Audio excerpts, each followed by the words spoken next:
All right. Welcome, Goof On, everybody. I am your host, Rich Giordano. It is December 8th, 2020. 20? Yeah, we're going to have a good show tonight. It's going to be a good one. Glad y'all could make it. I'm glad, because you might be seeing history in the making. That's right. I said it. Let's make sure we're all situated.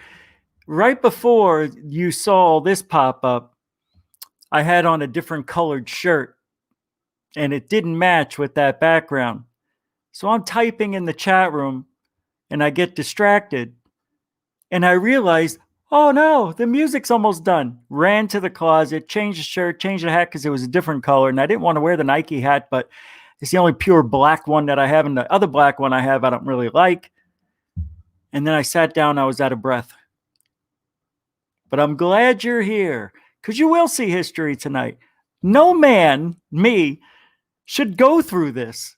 It's very hard. I'm in a weird place right now. I'm not sure if I'm mad, I'm cranky. I don't want to work, but yet I do want to work. Here, do this. If I don't talk about it, and then I start thinking, why does anybody even care what anybody says anyway? What is my voice doing? What am I doing? Oh, you're just getting to hear Rich Giordano's thoughts, man. Why? Why do you care what I think? No, I don't think you do. I don't think you care at all, to be honest. Because you shouldn't. Listen. Nah, I'm half goofing, man. What it is, I feel I've lost my identity. Actually, to be honest, it's not a good thing to feel. It's weird. I've never had to feel it before. I've always just done what I wanted because I liked it. I never actually, well, I did. I thought what I was doing was before is different than what I'm doing now. And I want to talk about that. It's very frustrating. I like what I'm doing. I like it. Doing a third phase thing and thinking outside the box. And I find myself saying things that I guess I would say a little differently. And that's a good thing. It's not a bad thing. It hits a broader audience speaking this way. The new way. And that's a good thing. I find it challenging. It's difficult for me to alter the way I think and speak. And what I mean by that is I have the thought, I would say it the old way in my head and immediately remember I'm on third phase and have to say it this way because it's the right way. See, what I do here is my way. Doesn't mean it's right. It's exactly how I feel on this show. You understand where I'm going? So to alter the way I speak and the way I think is very difficult. And it's probably a good thing. It is a hard thing for me. Instinctually, I think a certain way for so long. And now nobody's asked me to change it. Let's just get that straight. Nobody told me to say things any certain way. But I know what third phase is about. It's not about what Rich Giordano thinks or goof on. It's about giving the information out openly without saying you know for sure what it is. Because we really don't. I don't know that guy, Kenneth Pass. I don't know that he time traveled. He may have. It's hard to believe. But if you believe in aliens and abductions, then why not take that leap, Blake Cousins, to time travel? Why wouldn't they be intertwined? And Blake told me that. I'm like, wow, I didn't think of that, to be honest, because I'm so selfish. It's all about me. Me. What I think, what I want, what Goof On is. So I say that now because I'm on Goof On. But when I go over, if I was to say that on third phase or even third phase of Moon, it would be worded differently and I'd find myself stuttering and lost in thought. So it's a challenge. I welcome it. So I just wanted to get that out there before we did roll call. I almost forgot. Off-World Adam, welcome to the show. We're going to go quick this time around. Disciple Will, what do you say? How do you be? Ash Dobbs. Ash, oh my gosh. I know you're mad. No, you're not. You won't be. Welcome to the show. Wreaking Havoc 215. Whoa, hey, oh, hey, Shatter Hit. Wow, Shatter Hit. Welcome back. Oh, no. I was going to say, and never, have I? I don't think you've been here before. All right, we're just going really fast. DJ in the house. Mulder. I believed Mulder. The Bees. Damn it. The Bees Nest films got me again. Ben Yorkshire. Welcome to the show, Bees Nest. Ben Yorkshire. Welcome to this show. Sounds different when you say it differently like that, right? Welcome to this show. Like, what do you mean this show? What's wrong with you? All right. Hey, Dark Hour Space Paranormal. What's going on? DHP. Michael Rozier. Good stuff today on that third phase show. Third phase, Dr. J Radio. Doc Skinner from 1028 Productions. The Cousins brothers were talking about the Federation, the Galactic Federation, and its meaning. And could it be? Well, actually, we're going to play a clip from that. You guys all sounded great, by the way. I was like, yeah. I want to talk about that. So we'll talk about that. Deep Thought, welcome to the show. Good to see you back, man. B. Baker in the house. B. Baker. I never seen him. Mac Ecklington, welcome to the show. Hope to make you happy and proud. Frapsap, well, how you doing, Frapsappuccino? The Wizard Grin. A lot of new people. Thank you. Missy! Howdy doody. Rootin' tooty. Zach Diecast Montsu. Welcome back. Hey. Hold on. I got to check something out on the channel. Why? You'll see. I got to check something out. I think I forgot something on the channel. Shut off. Hey, Dark Hour. There you are. Yeah, you're welcome. I was seeing if it went through. Dark Hour Paranormal is now a moderator. And, I have one more surprise. It didn't go through. And it's not for anybody that's here now. All right. He'll probably show up in a little bit. That's cool. It didn't go through yet. I made somebody else a moderator just for the hell of it. I don't, you make your friends moderators. I think that's something you do, right? Just don't abuse it. Remember, it's a 3-step process, I think, to delete somebody or ban somebody. So I don't want to have any accidents. You got to hit the button. First, it's a 3-step process. You got to look at what they said, the 3 buttons, and then you click it, the 3 buttons, and it says, what do you want to do? Ban, hide, timeout. And then you hit the next, you select it, which is another thing you have to do. And then you hit enter. So it's a 3-step process. It could be 4 if you really think about it. So I don't want to hear, I accidentally banned third phase of moon. My bad. You know what I mean? That happened. But we think, shh, don't say anything. There was no moderator here. I'm just throwing the rules down. And I say that with tongue in cheek because I know you know. It's for the audience. It's all fluff. You got to talk for 2 hours. You got to give them something to think about. So, hey, I just talking. So there's this Google moderator jumping around the shows. And it's real. I have yet to screenshot the son of a bee. But Google moderator comes in and can ban, it can delete, it can put you in timeout, right? And your friends say, hey, yo, what are you doing? I was trying to comment in your chat room and no, nobody's commenting. Am I blocked? I said, I don't think so. So I went in there, looked in the settings, and sure enough, he was blocked. And then I saw underneath him, third phase of moon.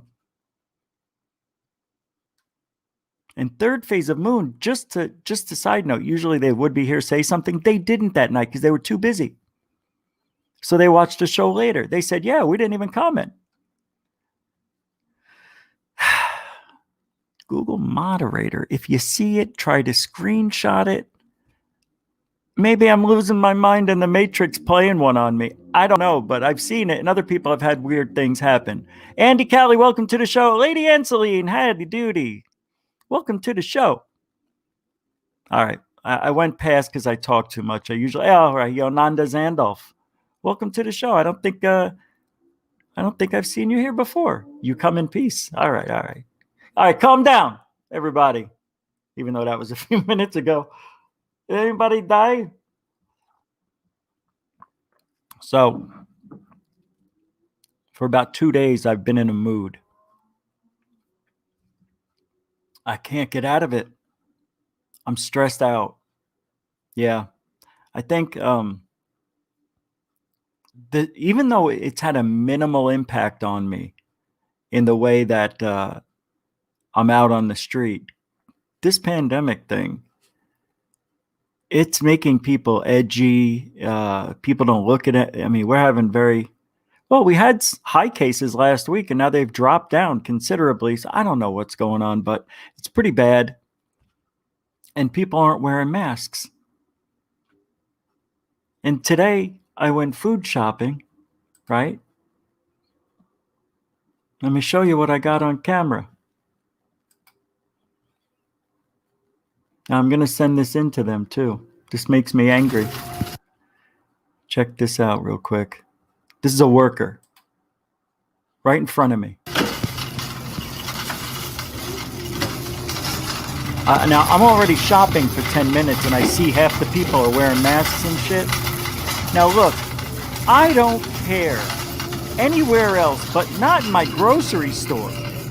At least show me you care. Oh, that wasn't the video? Yeah, my ass. It's got to be this one. At least show me you care about the food you're going to be breathing on. I don't think it's this one either. There was sometimes I try to catch up to them and I think they know I'm after them or something. I'm gonna squish your head. This guy had his half off right here. Watch, you'll see him walking right here to the left. In the middle, look at this. What kind of mask wearing is that in my grocery store, dude? You know what I mean? This guy saw me and lifted his mask up, which is the original reason I turned on the camera in the first place. And that's not even why I turned on the camera. I turned on the camera because 10 minutes prior to this, from the minute I walked in, I see a guy and he took his mask off to cough in the fruit section.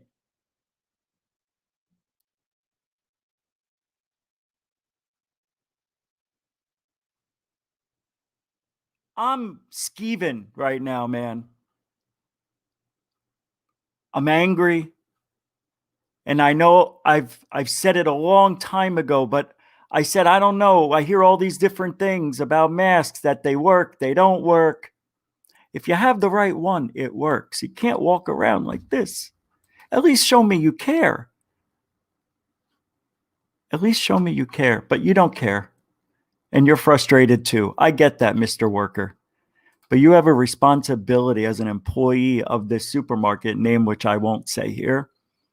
But I am sending this, and wait until you see the next one. Oh, yeah. Oh, no. We're not done. I didn't even think I was going to do this, to be honest. I'll be honest with you. This just bothered me. This is what triggered me today. Well, and I was already triggered yesterday in a mood, you know? Wait until you see this yucks. This guy don't give a shit. Look at this. He doesn't give a shit. No mask. That's right, Jagoff. I don't give a shit about you or your Ritz crackers. I'm breathing. I need to breathe. Ma, I can't handle it anymore. I'm behind the mask all day. I feel like a criminal. I'm a nice guy. I don't care about you. I don't care about you.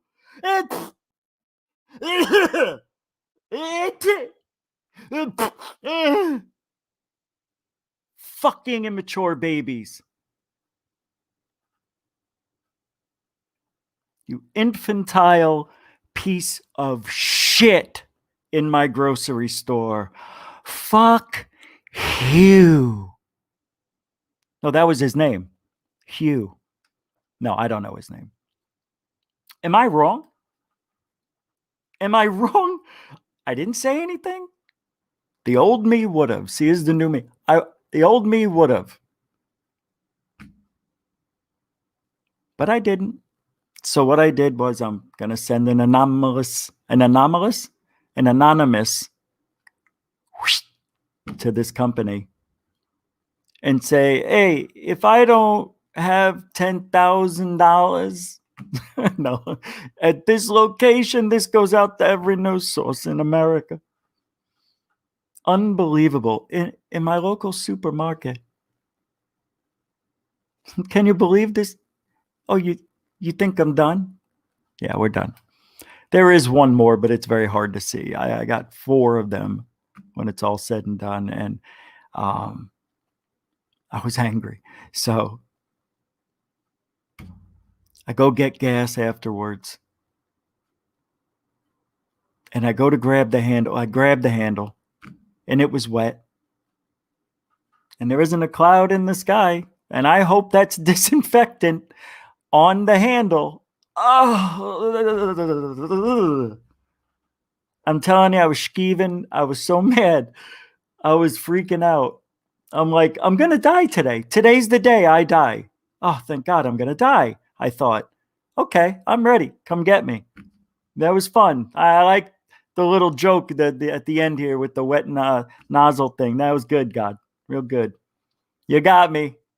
I'm ready. COVID, I got it. Oh, I knew I had it. Yeah, no problem. So I'm mad right now at the grocery store criminal that is not giving a shit I'm even there. He knows I'm there. He looked right at me. Is that Is that a customer? I'm not putting this mask on. It's so heavy. I mean, what a prick. He won't even look at me. Didn't look at me the whole time. Didn't look at anybody. Kept his head down like that the whole time. He hates this job. I've never seen him there before. I've been going to this supermarket for 12 years. Never seen him there. He must have just started at Ritz. Or is it Keebles? Kibblers? Who makes Ritz? Kibblers?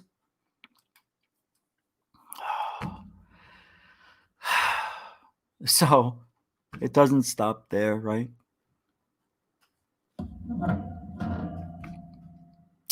So I had something important I had to do today. Slept right through it.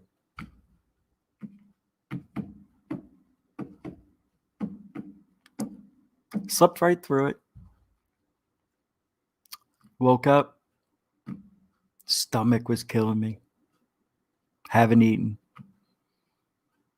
Yeah, that's right. I'm talking about my day because it's going to make sense what I'm saying, why I'm going to be, I think, this way for a long time. I'm very upset. Anyway, I did some research, all right, a little bit, and people sent me things. Thank you, B. Baker and Lee and Pat, Will, I think, sent me stuff. I mean, all you guys are throwing something in there. And I just want, because the story isn't going away. The Tim McMillan one, it's just expanding into a ridiculousness like I've never seen over a balloon. Over a balloon. A balloon. Do you hear what I'm saying? You don't know it's a balloon. Yes, I fucking do. Oh. Right. Because, hey, now I like the guy. Because, I don't know, there's something about him, I guess, right? But Bob McGuire gives us a tweet. This is right after I had that incident. I seen this at the grocery store with the masks. Let me get this straight, he says. You've eaten bologna your entire life, but you'll refuse a vaccine because you don't know what's in it? Are you kidding me? I said. Big difference there. You bet your damn ass, I responded. Pure drugs injected into my body without knowing the long-term effects is dangerous. No one's ever died from a bologna sandwich. Come on, Bob. You can do better than this. It's not apples to apples. I'm like, are you kidding me with this comment right now? Really? You're going to tell me that eating a bologna sandwich is the same as getting an unknown vaccine punched into my body with unknown side effects in 4 months? They came up with this vaccine. I know you're going to say 10, whatever, 8. They switched around so many times that this is the company that got it right, whoever they are. It's changed like 3 times, I think. A bologna sandwich. I said, wow, I've got to make a comment because that really doesn't match up. That's like saying, I'm going to walk on this apple 5 miles and I'm going to get there fast. And then, I have a Lamborghini sitting there and saying, but I'm going to stand on the Lamborghini and drive it. No, that's a bad, you know what I mean? You see, this is what's happened to me. I've lost the ability to process information quickly. It's gone. My critical thinking's gone. I think I'm dumb. I think I'm officially dumb. Hey, FAP, thank you very much. See, I get excited about colors. I saw the green. So thank you for the $5 super chat. FAP, I appreciate that. Dodgers, thanks a lot, man. Appreciate it. So, I know I can't tell you what's in ketchup. I can't tell you anything that's made in anything unless it's pure. Banana's a banana. talking about processed foods. Nobody's ever died from a bologna sandwich. I'm not saying anybody's ever died from the vaccine, but people have gotten really bad side effects. We're going to give you the flu so you don't get the flu. Why? Why?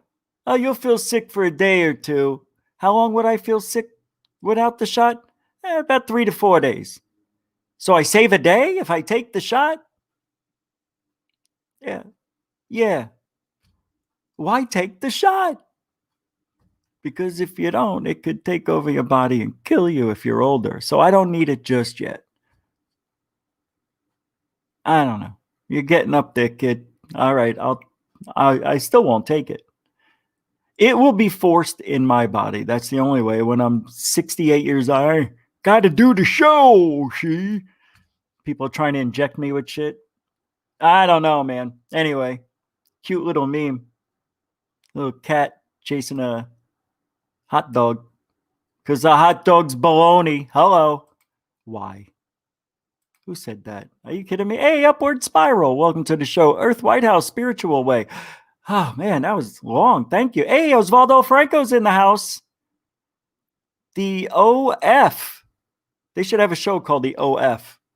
Everybody would go, oh, the of. The of. Ah. What are you watching tonight? The of. People changed it to OF now. It's not of. So now it's pronounced. What are you watching tonight? The OF. Oh, yeah. This is the one where Osvaldo walks into TTSA and then he happens to bump into Tom DeLonge in the bathroom. Hey, don't tell me. Don't tell me. I taped it. Oh, you got to see that. That Tom DeLonge's so he's talented. Osvaldo, like Picasso. This guy really knows his stuff. He's good. One of us. You don't have to agree with everything he says. It's one of us. I don't know who that is. It feels like we got to move on. Stupid. What it is, I'm really nervous tonight because I know what I'm thinking. Like before the show started, I did not want. It's not that I'm burnt out. I can handle the workload. I really can. Maybe I can't. I don't know. Something's changed. I am not getting out of this mood. And I sit there and I fester and I try to talk myself out of it. I'm like, people are accepting a balloon as UFOs. Okay. All right. So because it's this guy, that's why. Because it's this guy, we got to believe it. The Galactic Federation. President Trump knows about it. Do you hear what is what's being spoken? And then now I found out about some helmets in that Tim McMillan video, the picture, whatever, that, let me pull it up here, that the F-18 pilots who wear these helmets, when they retire, get to keep them. Pretty cool, huh? Now, I heard, I don't know for sure, but they're upwards of, I think it was over $100,000, 150 maybe, to build one of those. And that's how much it would go for if you sell it on the blue market. But in the picture with McMillan's thing, we see a cockpit. I'm pulling it up. That has has blue paint on it. Here we go. I'm sorry, yellow paint. Maybe orange. I don't know. Whatever. It's hard to tell exactly. You see what I mean? This helmet has a sticker here. And it looks like this, it's got the blue stripe. I'll show you what the real one looks like. And then these pilots are allowed to, I guess, customize it with the sticker or some. I'll show you what I mean here. But that's what we're seeing, what is probably the right side of the helmet. Looks like there's a GoPro attached to it. The stripe is going over. I'm going to show you that now. Let me pull it up. I got to do it surreptitiously because I don't know if you should know who sent this. So let me pull it up. And this means if it's a match, well, that means this guy could be a retired F-18 pilot who can still work, maybe for the Blue Angels. I don't know. Maybe a stunt pilot in a movie, or maybe give people joy rides. And I am pretty certain, it was brought up that there was no joy rides on F-18s. I don't know. Maybe I'm wrong and it's F-14s. It's one of those F planes for sure that you can go for a joyride on. My sister and I were given tickets to these, and I didn't want to go because I had something planned. And they're $250 each for, I think, a 10-minute ride. If that. It was short. You go up, they turn left, they go right, they do a little loop-de-doo, and they take you down with your throat on the top of your skull. But here's the picture of the helmet. Here it is. It's pretty cool stuff. And the article says, do fighter pilots keep their flight helmets after service?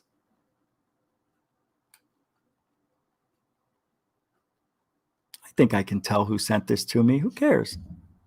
Does it? Maybe I won't. Yeah, I don't think I will. I wish I could tell you, but I don't want to. Do fighter pilots get to keep their helmets and masks after service? Now, one thing I noticed, I pulled up a lot, hundreds and hundreds of F-18s and F-14s yesterday, and I could not find any with yellow inside. Yeah, I know this looks like you think it would have it, but we can't tell for sure, and I don't see it here or here, and I don't even know if that's an F-18. But after they go, traditionally, after they retire, the pilots get a cool down send off, like they just cool them off with some water. But do they get to keep their loved helmets? Let's hear from some veterans. And you see the stickers on here, little feisty looking cat there, or fire breathing dragon over here. John Cheshire, former Navy aviator and combat fighter pilot. I kept all my flight gear when I left the Navy. The only item I didn't retain, other than the 38 revolver rounds and morphine I had during combat missions, was my K-bar survival knife. I carried that knife for over like 20 years, but somebody must have helped themselves to it when I was retiring.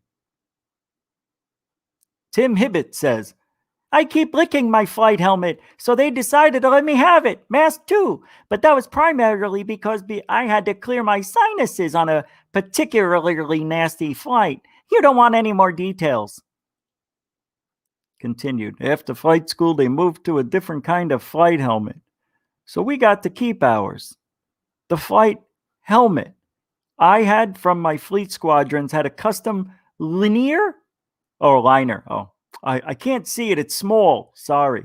Which was not recyclable. Yeah, I can say recyclable, but not liner. There were some nasty adhesives involved.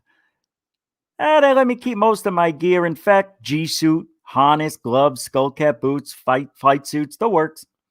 I doubt anyone keeps the new helmets with the built-in head-up displays, but for the low-tech gear, it's more expensive to clean and repurpose. Right. And that may have I forget what it's called, but it may not have been one with the heads-up display. Wow, that's badass though, ain't it?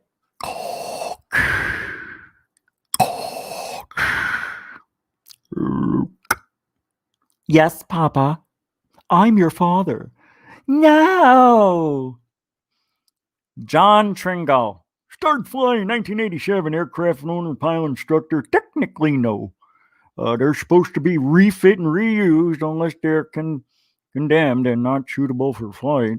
If you're a good guy and ask, and the life support guy is cool, you might notice a crack or something that makes it unfit to fly and give it to you. Oh, in other words, he can steal it? Is that what he just... I can't believe these guys. They're unbelievable. Just take it. It's $100,000 helmet. Oh, I see a hairline crack here. Can't save a life with this one. Bill Askins, the USMC officer, aviator, Vietnam vet.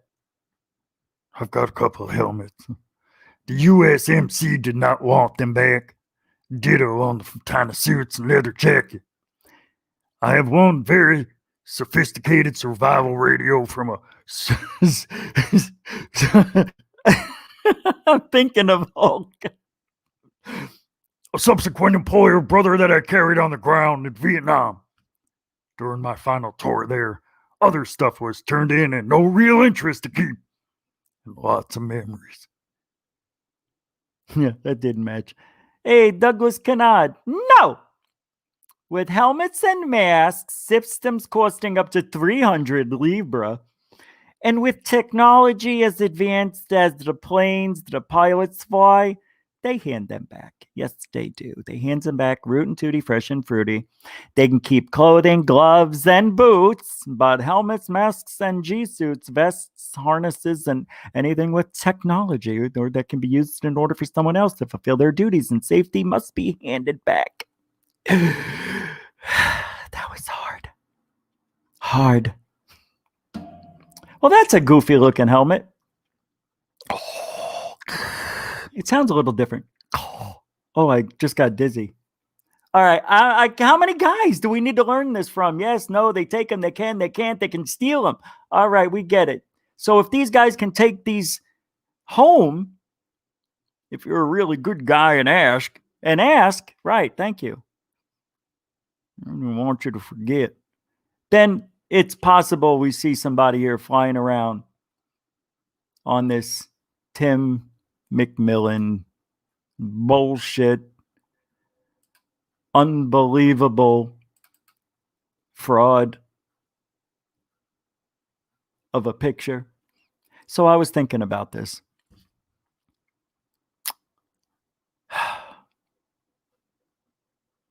Why?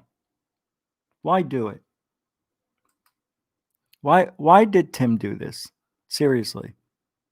I want to know, okay? Because the other photo that he was talking so highly of, that was depicted in a drawing.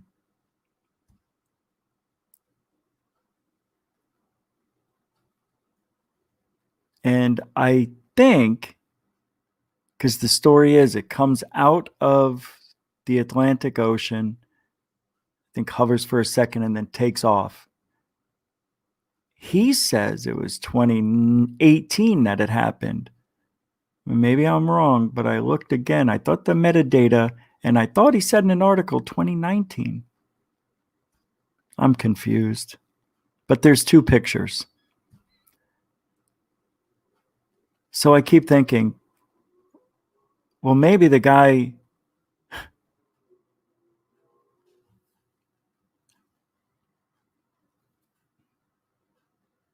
he posted it on the debrief, right?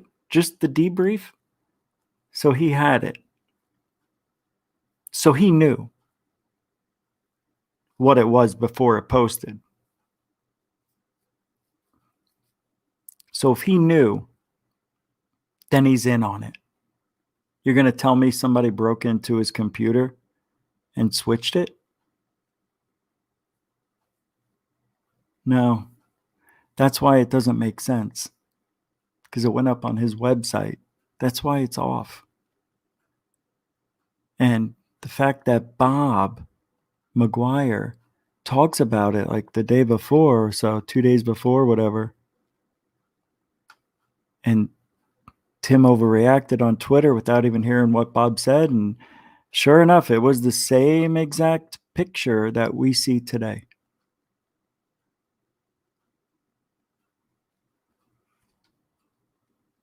How does that happen? The only thing that makes sense is this. Tim isn't that stupid to say one thing and do another. Not with credentials that he has. Military, lieutenant. No. I don't believe he's lost his marbles at all.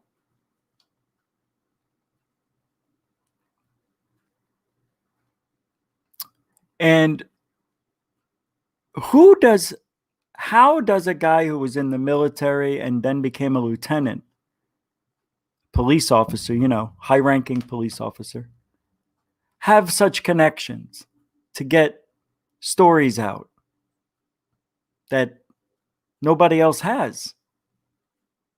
Can't tell us. We know that. So then I'm thinking, so if Tim McMillan made some contacts in the early days in the military and kept those contacts through his time as a lieutenant, now he made so many contacts that he can literally check on any of us and we wouldn't even know it.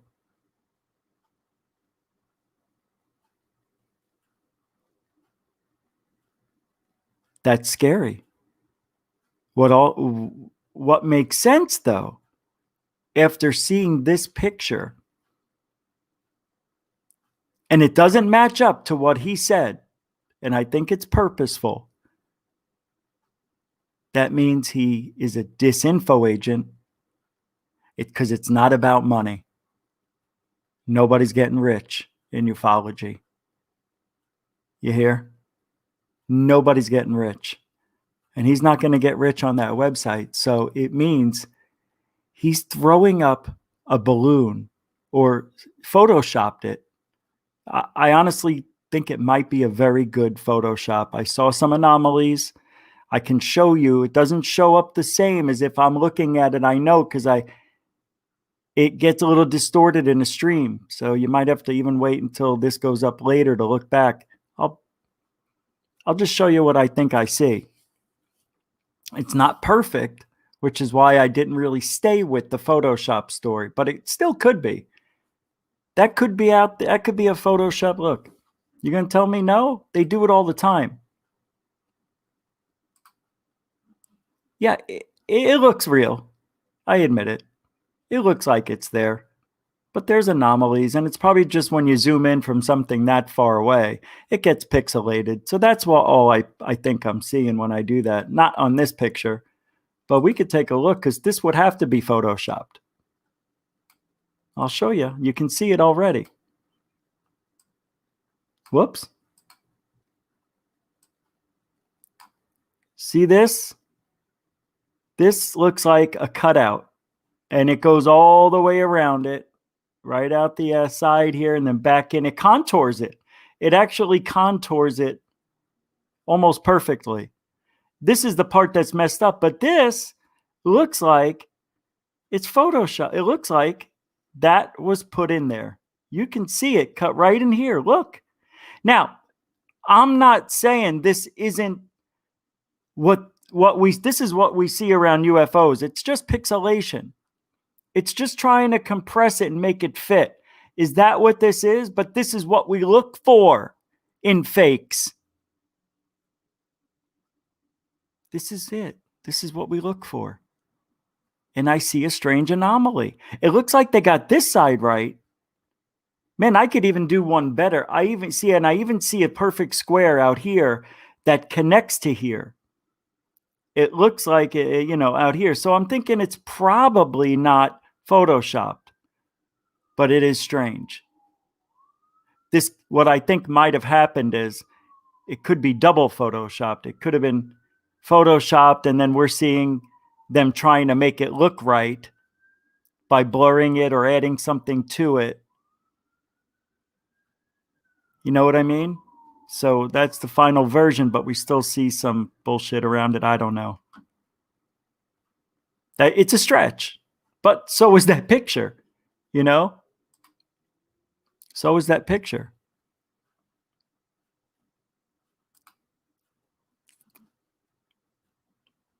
And then we got this. So, I don't know.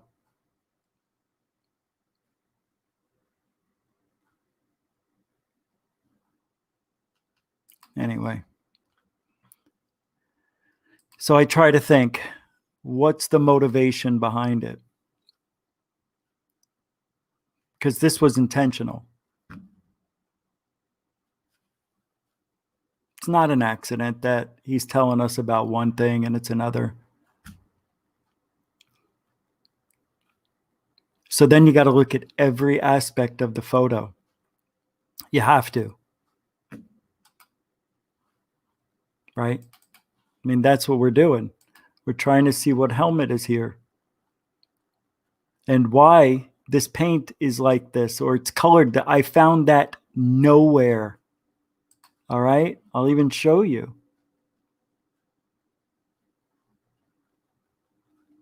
This was the closest one I could find that might have it, but I don't see it.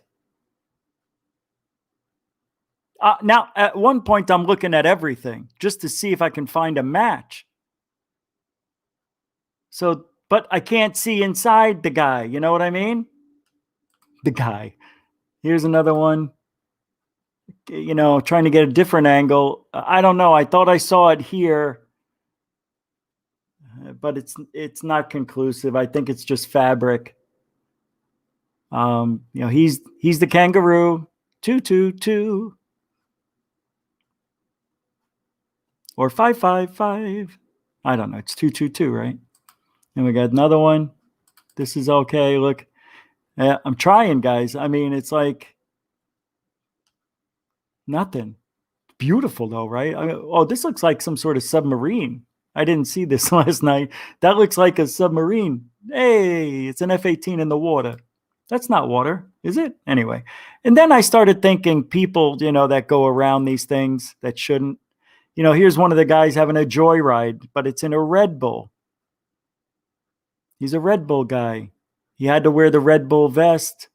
You know, all this stuff when they go up on these joyrides, but no orange or yellow. I didn't see it in the reflection anywhere either. And then, you know, then of course you got your family that likes to get involved.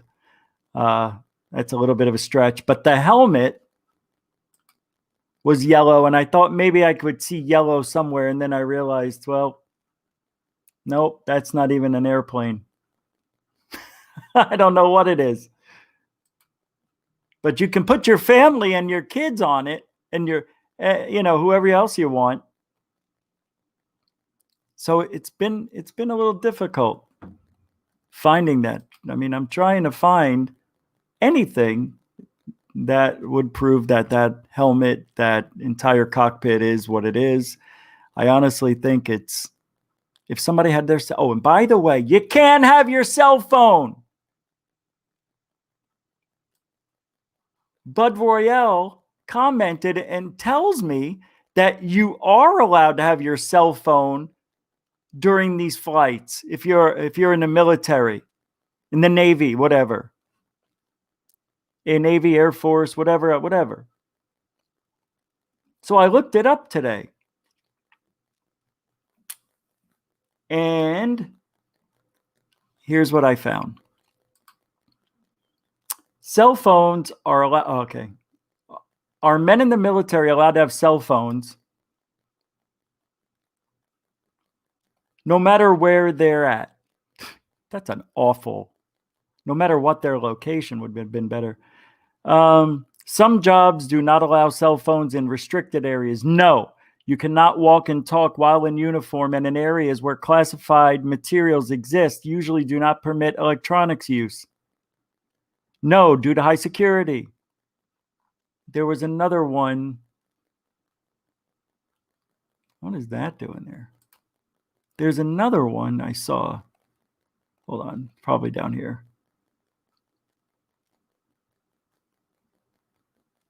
It actually said it. I think it's in another link. Let me see if there's any others. Thought I saved it. I'm pretty sure I did. Hold on.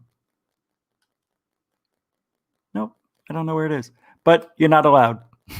I know. I know where it is. Hold on. I have to go to my own show to find it from yesterday, I believe. Statement announcing. Here we go. Yep, here it is. So Jim Bud Royale says Hebrews do not believe in aliens, and it's not part of their religious beliefs to do so. And oh wait, what is this about? As Trump, and do so, and Trump, as is every president, never allowed to be briefed on any military machines, as presidents are public servants, and it's a different sector than military in the civil service. You have clearances in the military, Air Force, Navy, etc. You have ranks that you have to be at to have access to certain information. And you are allowed to take certain cameras, inside of fighter jet cockpits. And before you make tonight's video about third phase, it's already been debunked. Oh, he's talking about a sky. Yeah, he said these people were skydiving. We played a video yesterday of these lights over the pyramids, which, by the way, was from April. And he says, these people were skydiving 2 weeks ago. I'm like, oh, boy, you don't know what you're talking about, bro. I'm sorry. So I said, well, sadly, my friend, the pyramid video, okay. And I told him, this has to do with this Tim McMillan story. You'll see. And then I said, no fucking way a cell phone would be allowed in a cockpit of an F-18 during any flights. And those that can be in a lot of trouble. It's a serious offense. It's if it's someone joyriding in an F-18, those joyrides are $250. Do a little research instead of making things up, my good friend. And I have the link to it. And let me see if this is the one I thought.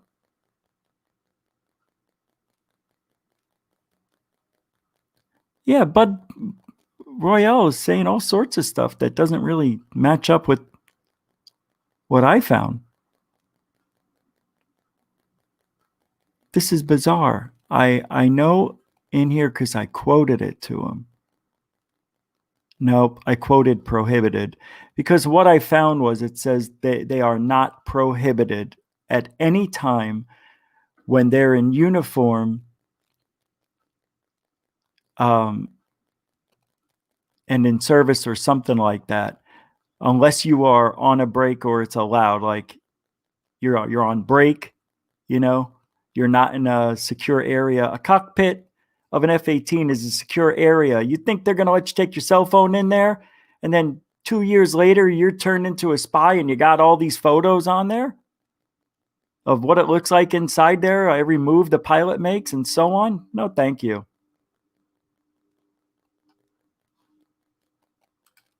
And I've asked family and you can't. Family that's in, I don't know, CIA, FBI, cops. I mean, they all know this shit.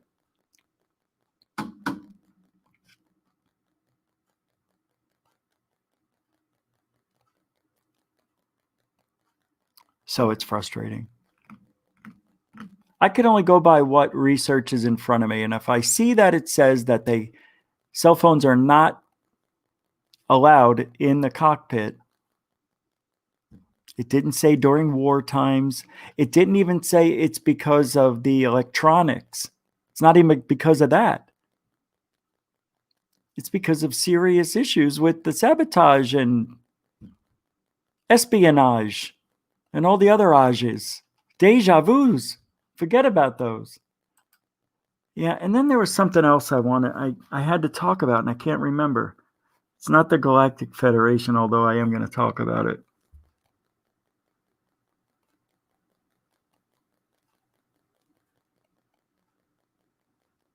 We talked about it yesterday a little bit.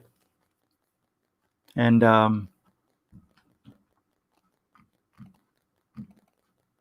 the guy's, 87 years old. Israeli? Is it the Israelis? It's the Israeli. All right, before we get to that, I've got an exciting video to play. It's unbelievable. A mystery monolith shows up in the upper valley. Our photographer caught this video of the structure earlier tonight. Similar monoliths have shown up at various sites. The first one that sparked the craze was in Utah. It disappeared as mysteriously as it appeared. But the one in El Paso remains for now. Are you serious? Monolith shows up in the upper valley. Our photographer caught this video of the structure earlier tonight. Similar monoliths have shown up at various sites. The first one that sparked the craze was in Utah. It disappeared as mysteriously as it appeared. But the one in El Paso remains for now.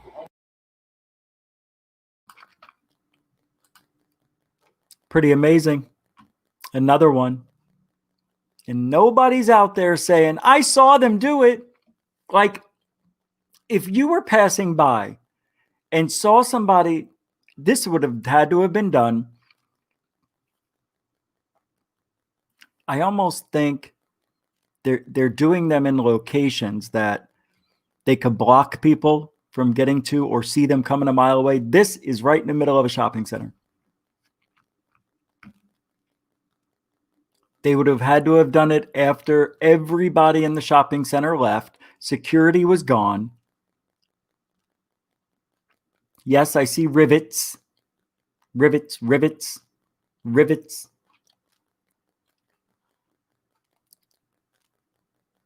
I don't know, man. We got a lot of them now. That's like 6 or 7. There's one in France. There's one in who gives a shit? Spain? I forget them all. Doesn't really matter. This is what I'm saying. Like, there's so much stuff going on. I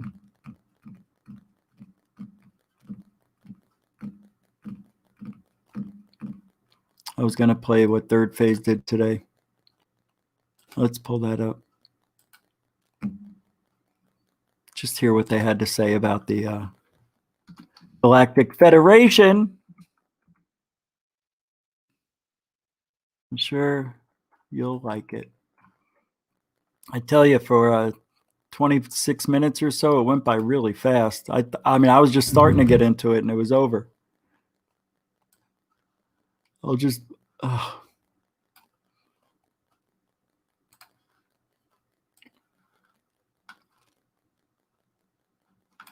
There we go.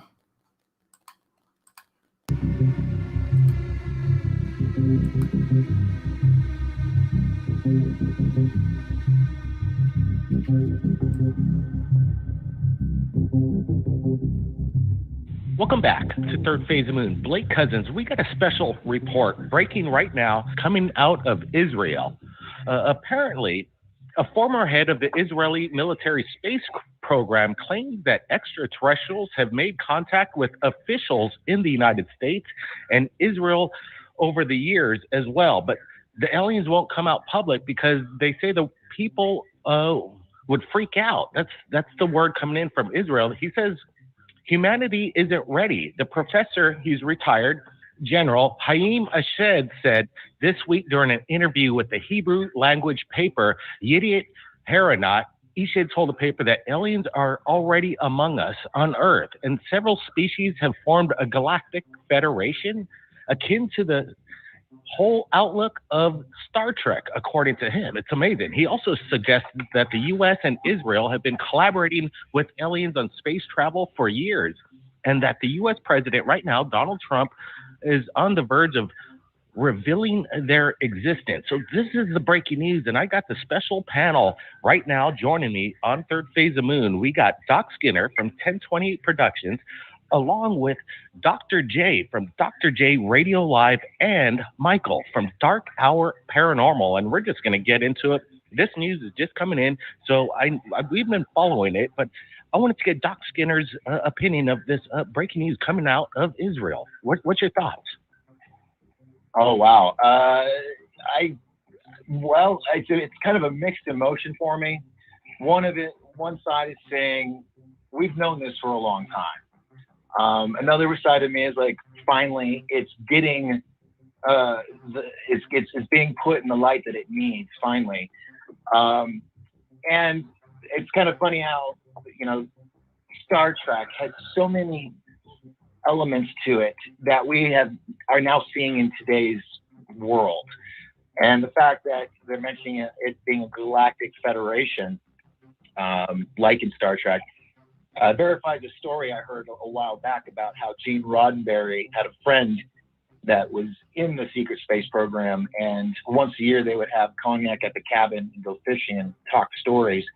And Gene was told they could never mention it, so he started revealing it through science fiction storylines. And if you look at a lot of the technology you see in that old show we have today. And the fact that they're calling this the Galactic Federation legitimately, not in Star Trek world, but in this real world, with Israel working with the aliens. And of course, we all know, the people in the know, we've known about the agreements between other races and our U.S. military all the way back to Eisenhower. So for me, there's no surprise there, but it's kind of a surprise that our lifetime. When most people said, not my lifetime, not my lifetime. Well, it's happening in our lifetime. And even though a lot of us know in the back of our mind, this is legit, there's still that cognitive dissonance and wanting to still be skeptic. When is it going to be when we can finally just say, yes, it's absolutely solid. Okay, there's no more question, are we alone? Because stuff like this with experts, and he's a scientist, correct, with the space industry in Israel, correct? Did I get that right? Yeah, absolutely. He was a general in the Space Force program for Israel. Right. So here we have an amazing, credible, probably decorated individual, well-trusted, extremely intelligent. If this wasn't real, why would he ruin his reputation and everything he's done?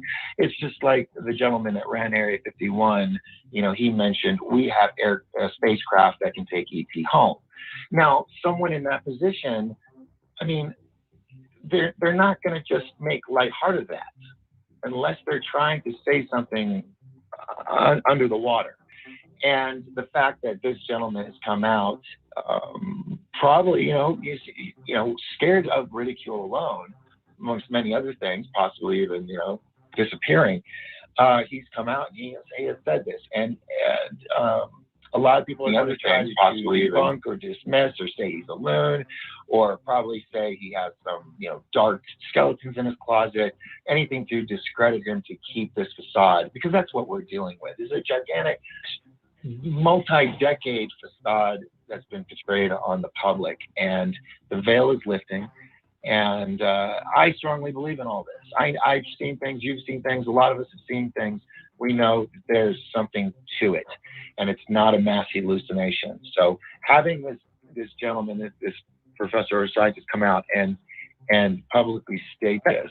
That is the question, right? That's the whole question. Why did this guy, Ashid, he comes out now and he has these extraordinary claims. Like, he says that the aliens have already helped the U.S. and Israel set up an underground base on Mars, and that we are waiting for humans to reach a stage where we understand what space and spaceships are. This is something, obviously, that everybody, like you said, Doc, we've been watching our TV and movies lately, and this resembles exactly that. He also said, she told the paper that he was coming out with these claims now because the academia has been more open to these such ideas. Isn't that amazing, right? That now the public, the media, everybody's talking about it, and they're open and ready to rock. So let's bring in Dr. J right now from Dr. J Radio Live with us on this breaking news. What's your thoughts on Ashid's claims, and why now? Well, there's a couple of ways to look at it. First of all, we know that we've been in this soft disclosure acclamation for decades. As a matter of fact, which started in 1947, the poo-pooing of all UFO stories and flying saucers was supposed to end after 50 years. So this should have happened decades ago.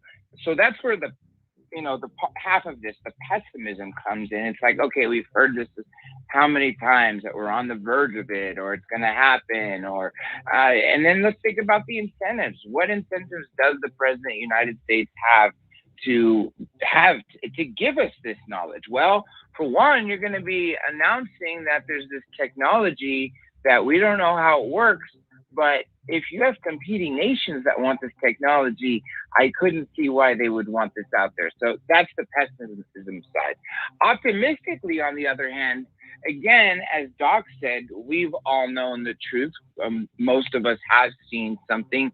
Most of us have seen something more than once. Nowadays, it's far more accepted to talk about these topics without being thrown under the bus as labeled as someone who's nuts. As you guys know, I have some good friends that lead me right to the president's Oval Office, whether they be retired politicians, who I go back, as you guys know, for years, all the way to his advisor, to other people like CIA, DIA, etc. No one has said anything. I haven't heard anything about any major announcement, and I would have heard something that would have thrown everything that's been sort of in the media this year. If something was going to come out positive to help the president, that would have sort of gotten people's mind off some of the other sad stories that were going on that were fiction, essentially, then I would have heard some rumbling about it. But then again, I would imagine that people like Roger Stone or Jerome Corsi or Congressman Merle Cook would not even be briefed into what the president of the United States knows on topics like this. However, someone in the Israeli Space Force like General Eshed would. So the fact that he's saying this, knowing that we all know he's a general, he has a lot to lose by saying something like this. And the fact that it's not refuted immediately is another good thing. And let me throw one final thing into the mix. When the DOD released the Tic Tac, Gimbal, and Go Fast videos, in my mind, and people who were listening to my show at the time, everyone heard me say that to me was disclosure, because you had the U.S. government releasing footage of anomalous craft saying that they're not ours and they fit the definition of UFOs. So, yeah, that's a good point when you think about it that way, right? Couple of things we need to talk about real quick about this Galactic Federation. Let me pull up the article. So I don't think I really need it, but what it says is, we talked about it yesterday. I know I'm repeating, but I'm going off what Dr. J and Doc and Dark Hour said, and Blake and Brent. We're not going to hear them all. You can listen to the rest of that on Third Phase. I just thought I'd stop it almost halfway through, because what Dr. J said was amazing stuff. This is the when TTSA released those 3 videos, and then they came out and said they're legit UFOs or UAPs. That to me said something. That to me is the government admitting that there are UAPs, UFOs, whatever you want to say. I'm going to stick to UFOs, okay? But anytime I'm talking about their story, it's UAP. COVID. And that's not funny anymore. It could be. It could be something I'm overlooking. And the only reason I say that, there's been a few times, the most notably that this has been done before was Dr. Greer and Bassett saying disclosure is going to happen in a couple of years, within 5 years. And we waited and it never happened. And then in 2012, something was going to happen to save the planet from the Mayan prophecy. And that never happened. Then they said, well, that calendar's a little off. It's actually 2 more years. So I waited 2 more years and nothing happened.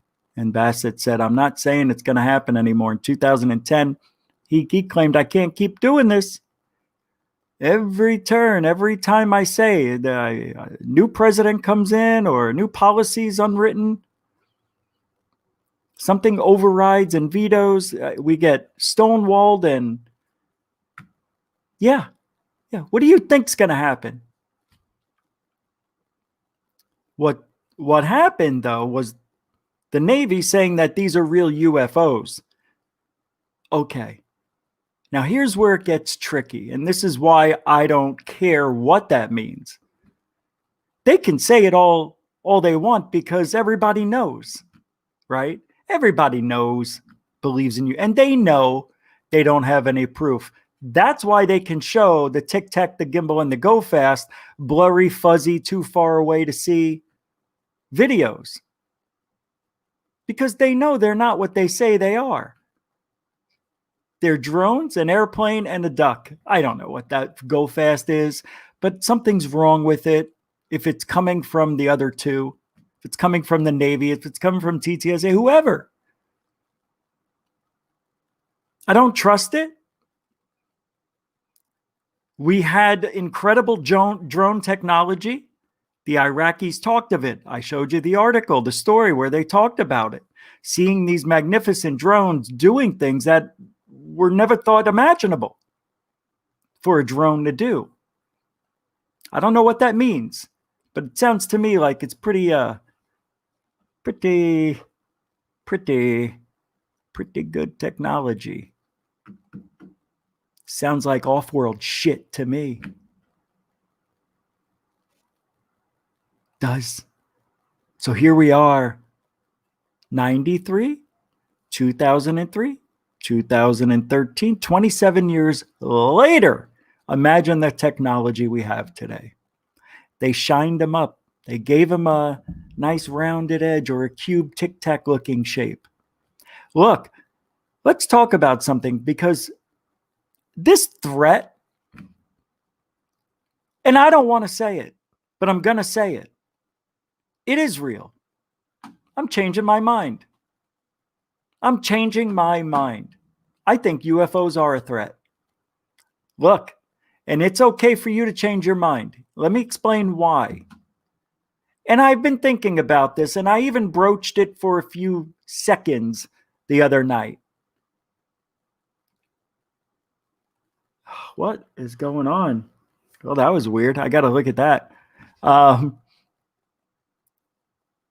There have been attacks on people, right? The one in Brazil, I think it was, and then the army came in and hung out for 4 to 6 weeks documenting all these attacks on civilians from the lights in the skies with the rays, and people were getting burns and cancer and scarring and waking up and not in the same place they were.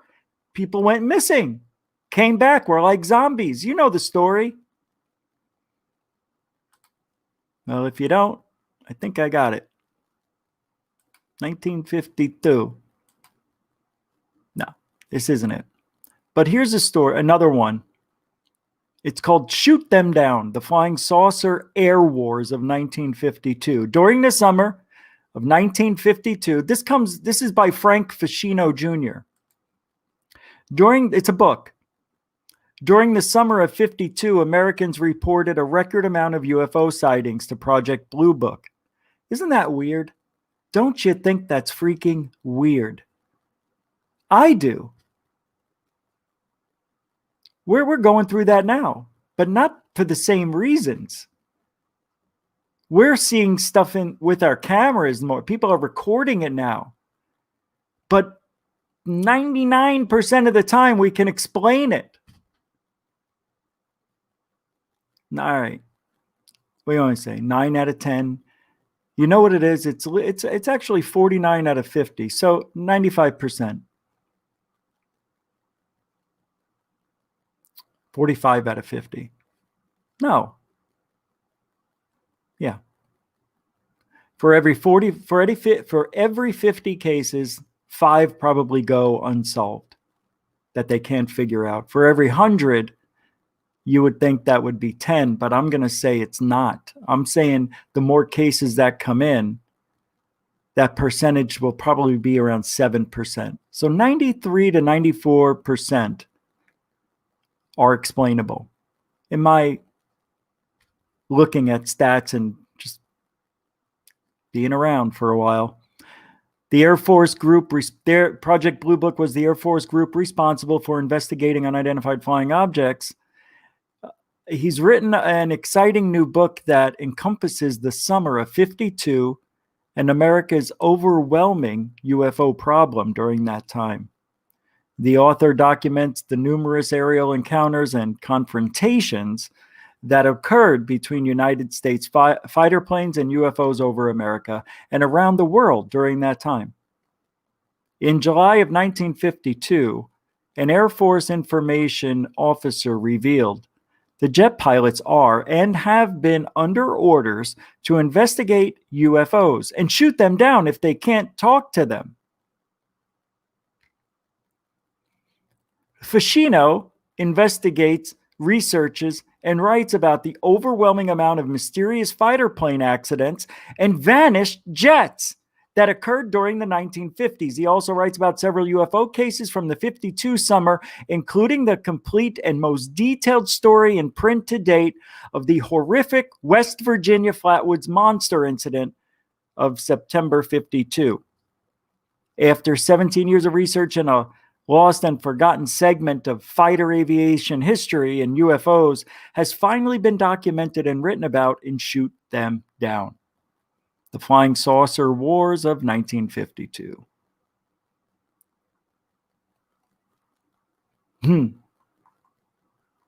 Pretty cool. You know, I'm going to show this to you real quick so you can get an idea of what it looks like. That is from Goodreads. Yeah, goodreads.com. Yeah, if you want a little read, I mean, you could probably find that on the internet somewhere. You know, find a documentary about it, probably on Third Phase. They probably did it. Hey, you know what? I'm on Amazon. That's right. You can find me. What's the name of that UFO report? It's the UFO report? Oh my God, I can't remember. I wrote it down. What is the name of it? I'm going to go to Amazon. I think it's the UFO report. It's through Third Phase of Moon. And they now have a lot of their what do you call it? Documented stuff on camera from witnesses throughout the last 15, 16 years are now being uploaded in a series on Amazon. And I'm in a few. What is the UFO files? I think it is. I think it's something like that. I think it's UFO files. Let's take a look.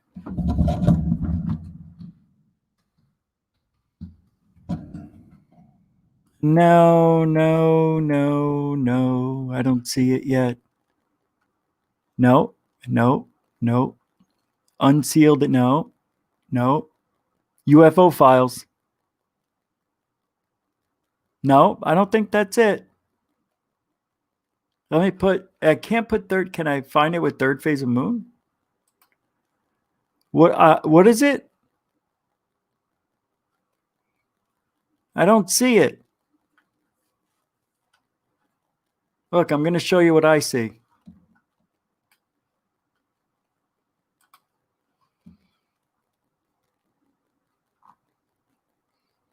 UFO files, but I don't think that's it.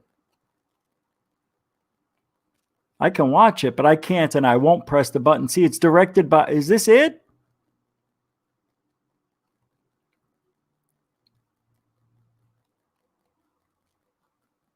Hey, Conflict Radio official is here. Welcome. Thank you for hanging out for a little bit. We heard you on the Dark Hour Paranormal Show. Very good interview. Nice to see you back.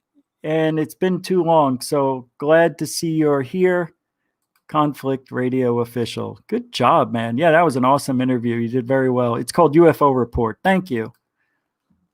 Third Phase to the rescue. I'm excited to talk about this. And you know who else is on it? Michael Rozier is going to be on Amazon with us. That's right. He's in one of these now. UFO report. No. No. It's called UFO report. Yep, this isn't it. That's Hynek. Here it is. Tic Tac incident. What is this? Oh, that's not it. Man, you sure that's it? Hold on, I'm getting messages. Oh, I have to put something else on the end of it. Let's see. Thank you. Let's see. Oh, thank God. Oh, check it out, man. There's like different episodes. Yeah. Okay. Oh, no. Oh, I didn't want to press play. I'll get in trouble. Wow. Look at the guys. Roger Lear, Preston Dennett. Oh, my God. I'm in these. That's so crazy. I don't think they put my name anywhere, but nonetheless. Maybe they do. Maybe they don't. I can't remember. Best UFO sighting of April. So they're putting these up. Third phase of moon since 2008 has changed the way people look up in the sky and wonder, are we alone in the universe? We speak with UFO eyewitnesses from around the globe. They do it better than anybody, and I'm glad to be a part of that. Doing on-the-ground reporting, a long history of worldwide UFO reports leads Blake and Brent Cousins from Third Phase of Moon to investigate the most credible stories out there. Congratulations. That is freaking the shit. How dare they? A 1? Let's see who did this. You know, people just have to be jerk-offs. Just a grainy object in the sky, reviewed in the United States. This just lame. I wish I could play it, but I'm sure it's not grainy. James Gilliland, Brian Forster, that's a good episode. Roger Lear, Steve Colburn, Lance Mangia, Russell Targ. Oh, well, I think that's it so far. Nice, guys. Nice. I think I'm in here with the one with Dr. Greer, right? Yeah, me and Doc. That's so wild. Yep, I'm on Amazon. That's no joke. Well, I'm not the guy. Let's see if I can pull my name up. Let's see what happens. Watch this. Uh-oh. There I am. That's me, Giordano Bruno. Do you know Giordano Bruno was one of, I think, was a astronomer? Am I wrong on that? I don't remember. I think he was. I think that's kind of weird that I would be a Giordano, and Giordano Bruno was a telescope guy, an astronomer. Is an Italian Dominican friar, mathematician, poet, cosmological theorist, and Hermetic oculist. He is known for his cosmological theories. All right. What does this guy look like? Huh? Yeah. All right. I don't know. If that's him, all right, that's a cool guy. If this is him, yeah, I don't see the resemblance. Let's see who does look like me. This is Ufology 101. This is me this morning, as you can tell.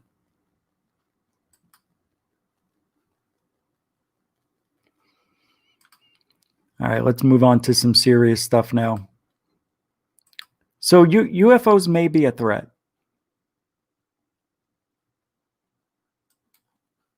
That's because they have been a threat.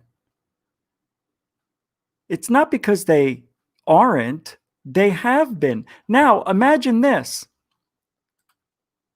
This is what made me change my mind. They're advanced.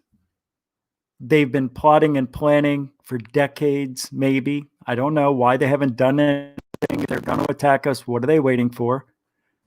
Maybe there is an agreement that this guy, this Israeli guy said, who's 87 years old, saying about the Galactic Federation, that is real. And if that is real, and they're waiting for us to get some sort of like-mindedness that we change. I don't know. I don't know what the percentage is. I don't know. But it would have to take a lot of people for that paradigm shift to happen. That's the word I was looking for. Paradigm. That one-minded consciousness that all of us are starting to think, I don't know if that's evolutionary. And if it's an evolutionary thing, then I think disclosure and that kind of contact is not going to happen. Maybe a couple hundred years. Because it's already been, we've been seeing UFOs since the 1600s. Christ, the pyramids, there's weird little figurines that look like airplanes. You've seen them. People have reconstructed them into actual flying machines. And on the wing, it looks like swirls of wind, It looks like wind swirling over the ring, or the wing. Swirling over the wing. It's not that easy for me. So if they made it fly and it flew perfectly, for those of you who have ever seen that, I don't know, what is it? Ancient Aliens, I think. Actually, you know who did it? UFO hunters did it back in the day. And there are depictions of black and white orbs seemingly having a firefight in the sky. Could that be a depiction of meteors? Could that be the passing of a meteor shower?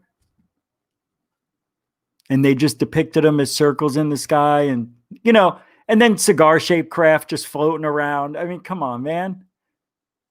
You know the picture I'm talking about. There's too much evidence. And every time I want to doubt myself whether UFOs and aliens are real, I just have to remember a few things. It's been depicted all through history and time, meaning that they've been around for hundreds of years. If that's the case, and we're just at the precipice of getting to where our minds are now finally changing and the paradigm shift is happening, maybe those past several hundred, maybe a couple thousand years is now. We're at that precipice in time. I shouldn't even use that word. I don't even know what I'm doing. That should be right now. And according to people, we're not even that far away. Months to a couple of years. And if that's the case, the Galactic Federation is preparing, but waiting. And according to this guy, he believes it's going to be happening. Then everything changes from here on out.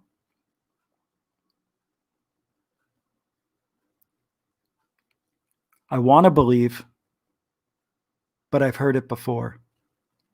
And that's what makes me sad. No, it really does. It sucks. Because I wanna believe. I just don't see it happening. I think right now, I don't think in the next year it's going to happen with what we're going through. And according to this guy, he says, we've got to calm down first. Come on, man has never been more calm than it's been now. We don't have any wars going on, really. Right? We're all worried, stuck in our homes and looking for work. Now's the time, man. Now is the time. We need it now. I'm telling the Galactic Federation, for God's sake, if you believe in God, if you are God, please do something. Please. What are you waiting for? we're not going to get any better than what it is right now. Humans have, right now, everybody's aware of what everybody else is thinking. Everybody's aware of what's going on in the world. Nobody's off working, thinking about different things. You can get us right now when we're not thinking. That is the best time to swoop in and save us from ourselves. What are they waiting for? Oh, you've got to save yourselves. No. We've proven we can't. This is what bothered me for so many years. It never gets any better. You got the Gulf War, then 9/11, then you got Spygate, then you got Pizzagate, and then you got attempted assassin, then you got school shootings, and then you got buildings falling down, and then you got the economy crashing, jobless people. I mean, it just never ends. You got the drug addiction, heart and diabetes, and oh my God, cancer. Let's not forget cancer. Vietnam vets losing their mind, people with PTSD. When is it going to get better? It's gotten to an all-time high, but now I believe we're all ready. It doesn't get any better than now. We're so desperate now more than ever. If this pandemic is looming over the entire world, we get it. We're on board, man. Whatever you say, alien. Just please can we get our lives back? Not only would they give us our lives back, they would enhance our lives. And I tell you what, if they want to use us for food, I tell you what, it's not a bad option right now.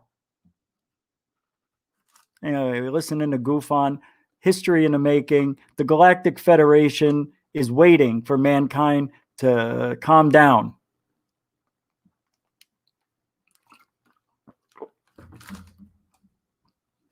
Calm down. I am calm.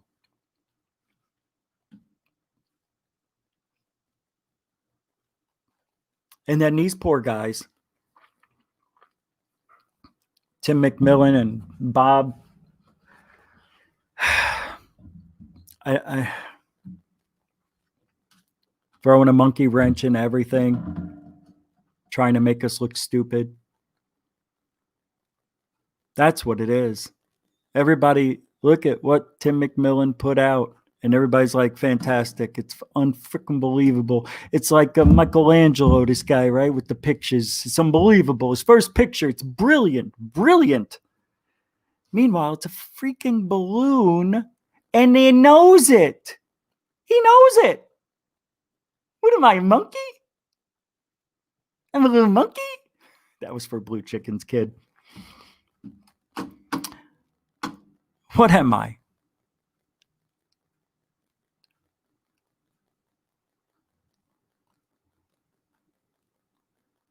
Oh, yeah. Yeah, I don't think I did show you that. Hold on. Let me see. I did? Yeah, I did. Okay.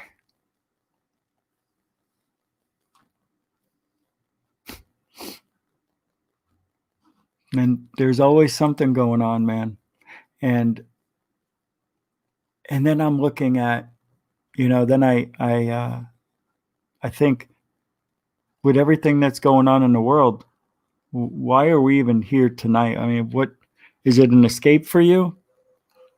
Is it just you're looking for answers? Well, I'm looking for them too. And I'm open now, so open. I'm listening to people talk about time travel, ruling the world. I mean, I'm trying to look for a pattern on the other side now. I don't think I'm going to find one. I've been around long enough to know a lot. And I'm just going a little deeper, I guess. And I could also understand why Grant Cameron did what he did. And he put that seed into my mind several years ago, that if Grant Cameron is dropping the nuts and bolts pretty much and going into the woo aspect of UFOs and aliens and finding stuff, I thought, All right, good for the guy. We'll see what happens. There's been a lot of interesting data coming out, but nothing provable, really. But I can't dismiss it all anymore because I'm desperate. I'm desperate.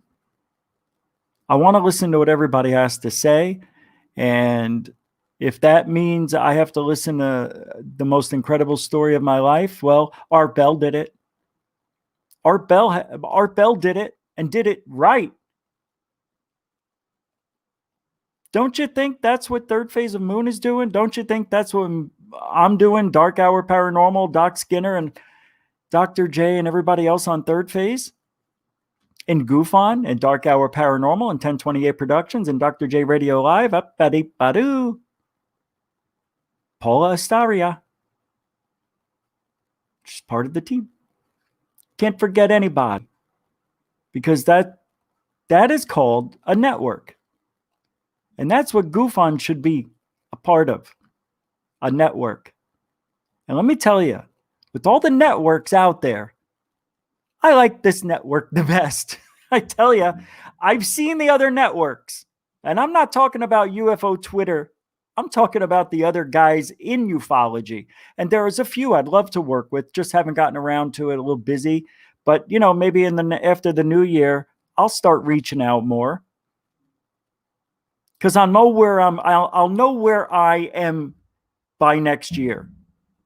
Working, moving, all that stuff. I'll know where I'm going to be. And I need that because I'm losing it. So I don't want to put too much on my plate. By the way, next Monday, unofficially, but I think we're doing it, Doc Skinner and I are going to Albuquerque, New Mexico to interview the gentleman who owns the Petrodox rock. That has a piece of metal that looks like a spark plug inside of Earth that 20-something years ago was recorded as being 250,000 years old. So we're going to eventually take it over to University of Arizona and get it analyzed with some new equipment, updated technology, and see what the hell's going on. And then this guy can put a little bit, feel a little good, better about it. He's 70-something. He wants to just get it over with. That's what Doc and I are going to be doing. So that's happening next week. And I think I'll go live from wherever we're at. That'll be fun.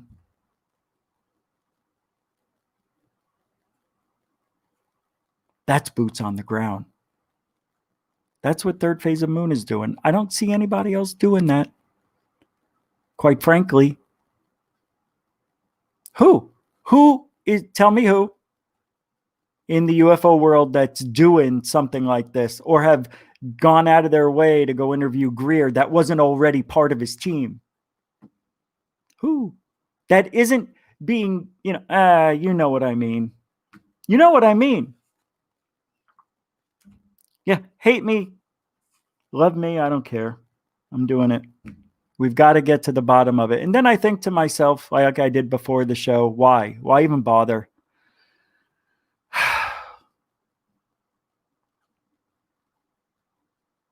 It's a losing cause. That's how I feel a lot lately. Just a little pressure.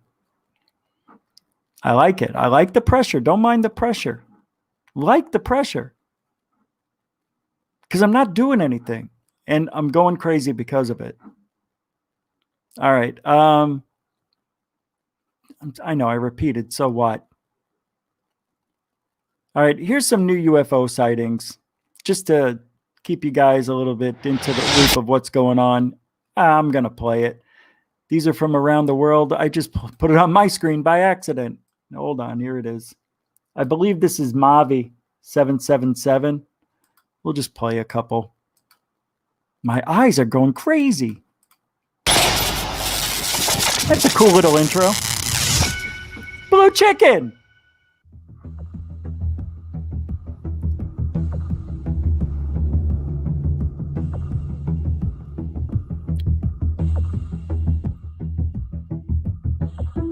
What will happen if the aliens show themselves? We'll talk about that in a second. It's a good question.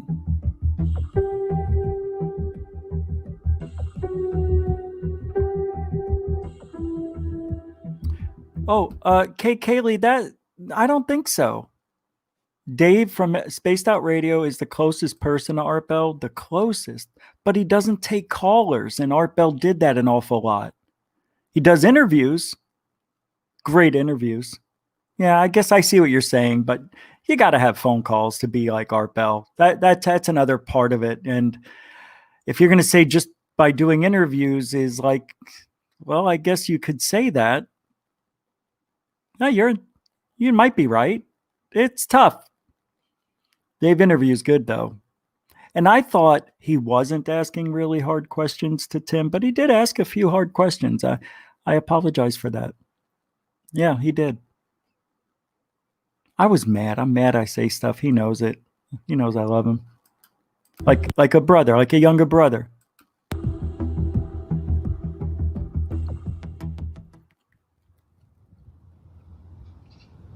Balloon. Drone. Asteroid. Comet. Sun. Moon. Well, I don't know about this, but let's just pop up to something that might be good. What do we got here? I don't know what was up with that. I don't know. That's kind of interesting, isn't it? They're going from right to left. They're not going up. Are they going up? What was up with that? Yeah, they're going up. What's up with that? I'm What's recording it, though, up and what up with that?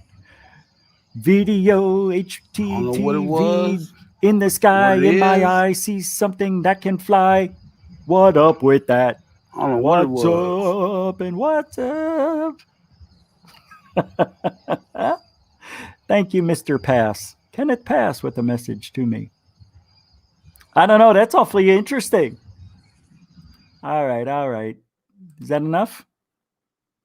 That's enough. We don't want to dip into the Mavi 777 too much. I just thought some of those sightings were pretty good, but they're not. Oh, it's so frustrating. Like, you see?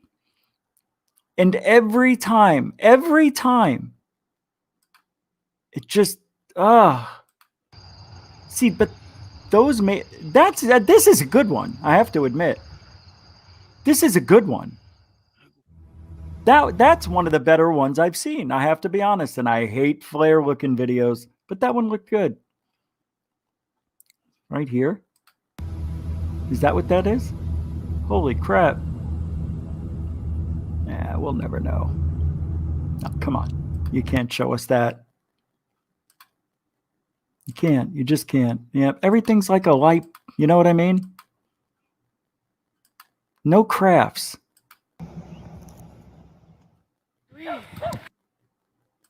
¡No sé! ¡Pero es un alienígena, loco!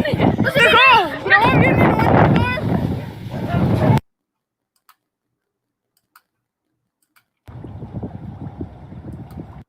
Interesting. All right, let's get into oh shit. That's what time it is? Oh my God. Here's a tweet from Mick West. I have to read this. Jesus H, man, that stinks. I am so pissed right now that's what time it is. Where is it, man? Here's a tweet from Mick West. Let me pull it over. Oh, I'm so angry right now. He says, let's see, what's going on here? There needs to be some accountability for the fire hose of lies coming from the Trump campaign. Other people who have been personally defamed should do this too. And that's because of this. Wait, what is going on? That's not it. This isn't it. Oh, I swear in my life. That's hilarious. That's funny. I don't know. This has changed. It's not the same. Because I replied weird. And it doesn't make sense.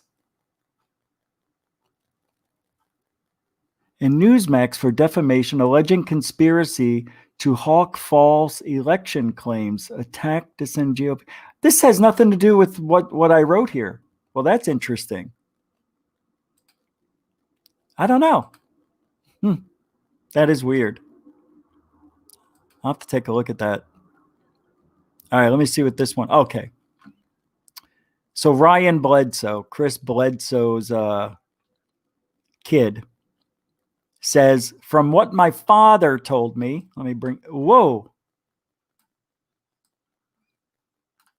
From what my father told me, if it's true, what the lady said, that will be a time of completing the shift into the new age and new knowledge. Personally, I think December 21st this month. Yeah, that's December 21st. You don't have to say this month. Will mark the beginning of the shift. Yeah.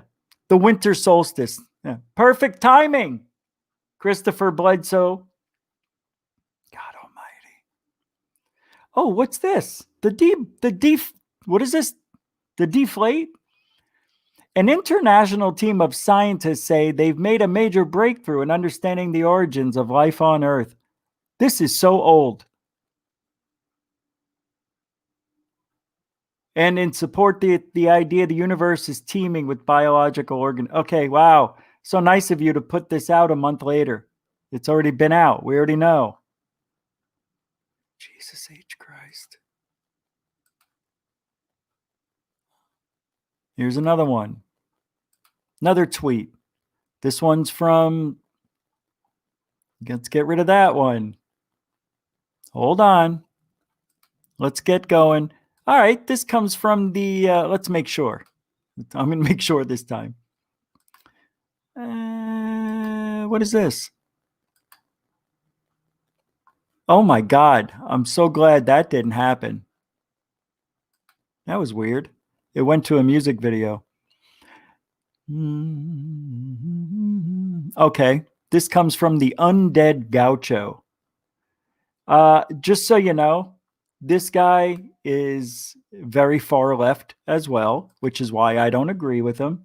But he says, I'm sorry, but if the UFO occupants have signed a treaty which allows them to study us, abduct us, and have been in contact with our global leaders, basically deciding our fates, we are all effed. That's all I'm going to say about that.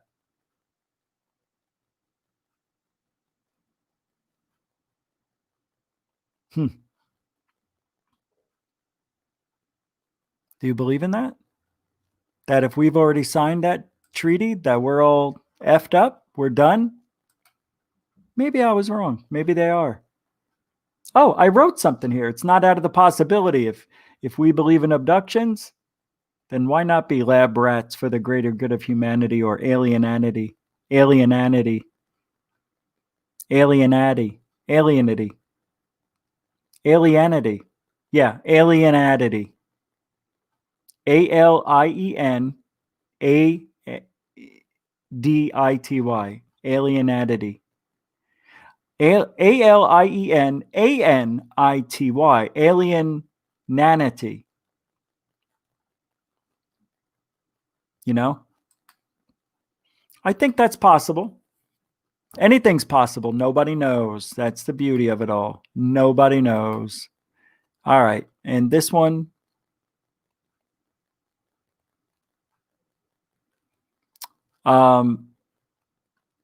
Okay. So this is about the helmets.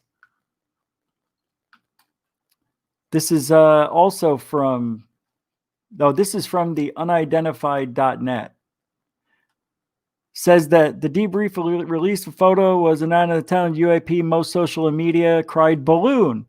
And the evidence of one of the balloons does look like a look, they won't even admit it. Look.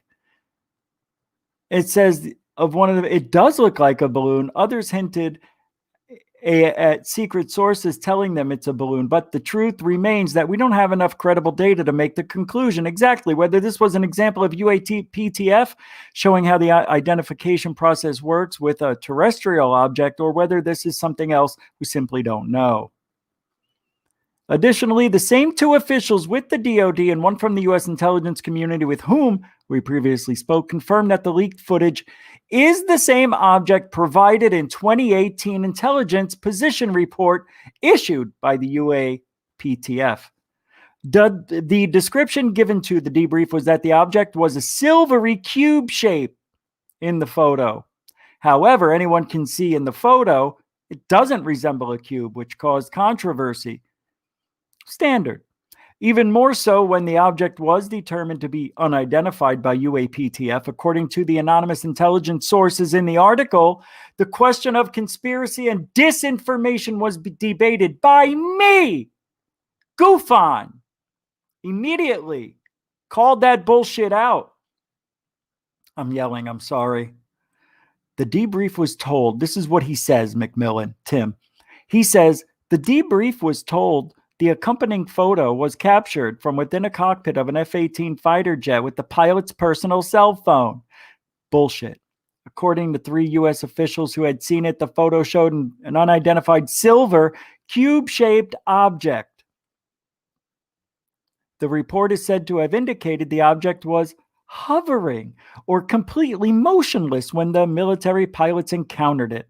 All 3 officials agreed that based on the photo, the object appeared to be at an altitude of roughly 30 to 35,000 feet and approximately 1,000 feet from the fighter jet. But again, let's stress the fact we didn't get the details of the case report, the pilots' names, testimony, or Naval Air Station involvement, nor did we get the strike group. We have very little to work with here. Another interesting point, well-connected journalist Tom Rogan stated that he believed the other photo on the intelligence report, the black triangle, was possible part of the USS Eisenhower. Rogan T says, according to the report, the triangle UFO rose out of the Atlantic Ocean and rapidly accelerated out of sight on a vertical axis. I believe, but have been unable to confirm, that the air crew responsible for the photo were operating off either the USS Dwight D. Eisenhower or the USS John C. Stennis. Or it could have been Jetson, man. It could have been Sully's airplane, dude.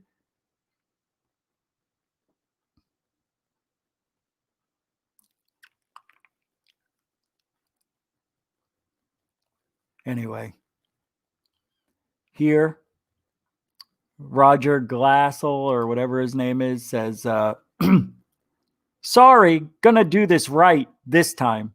A fighter pilot from Squadron 32, VFA 32, took the newly discussed UAP photo.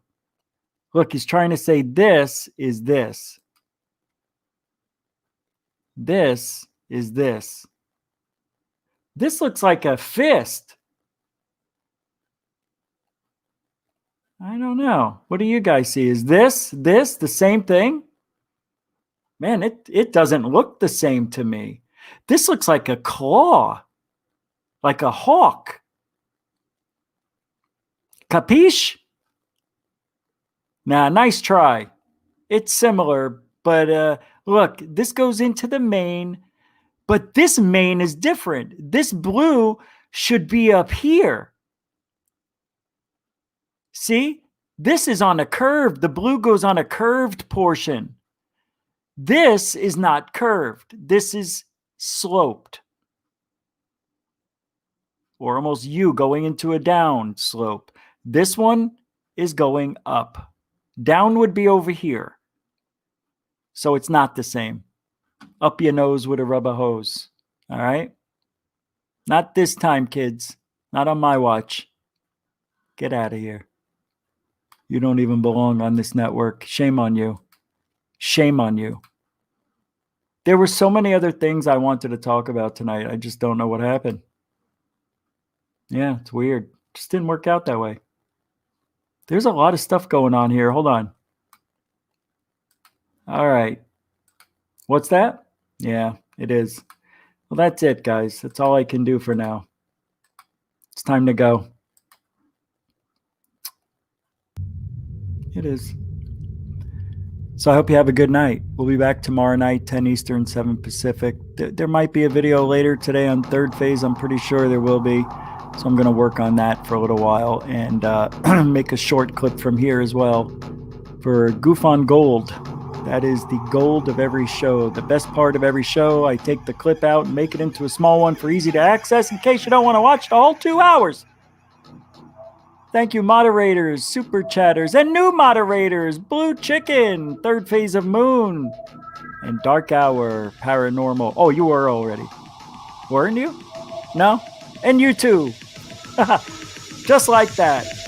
All right. Thank you, veterans and newcomers alike. We'll be back tomorrow night with some more UFO and paranormal talk.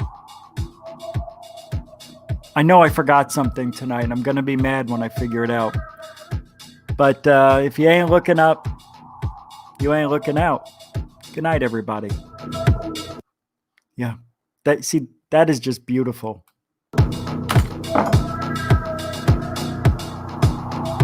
Beautiful. It's just...